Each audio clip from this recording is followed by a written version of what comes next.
Hi friends, இன்றைக்கி நம்ம வீட்டில் என்ன லஞ்சுன்னு பார்த்துக்கலாமா? வாங்க. அதுக்கு முன்னாடி நம்ம சேனல் உங்களுக்கு பிடிச்சிருந்தா லைக் பண்ணுங்கள், ஷேர் பண்ணுங்கள், சப்ஸ்கிரைப் பண்ணுங்கள், மறக்காமல் கமெண்ட் பண்ணுங்கள். ஓகேவா? வாங்க வீடியோக்குள்ளே போகலாம்.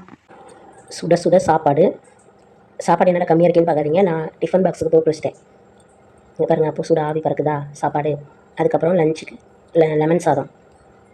ஓகேவா? அதுக்கப்புறம் தாளித்த தயிர். எங்கள் வீட்டில் தாளித்து வச்சா தான் பிடிக்கும். ஓகேவா?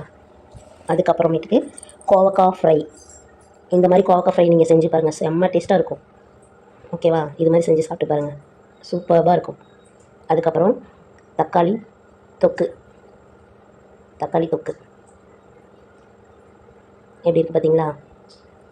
ஓகேவா? அதுக்கப்புறம் வாங்க எங்கள் டிஃபன் பாக்ஸில் போட்டு வச்சதெல்லாம் காட்டுறேன். இது வந்து ஸ்நாக்ஸு. என்ன ஸ்நாக்ஸுனால் முறுக்கு, அப்புறம் நெய் பிஸ்கெட். அது எங்கள் பாப்பாவுக்கு ஸ்கூலுக்கு கொடுத்து விட்றதுக்கு பார்த்துக்குங்க. ஓகேவா? அதுக்கப்புறம் லெமன் சாதம் போட்டு வச்சுருக்கேன். இது எங்கள் பாப்பாவுக்கு, இது வந்து எனக்கு. ஓகேவா? ஓகே ஃப்ரெண்ட்ஸ், நம்ம சேனல் உங்களுக்கு பிடிச்சிருந்தா லைக் பண்ணுங்கள்.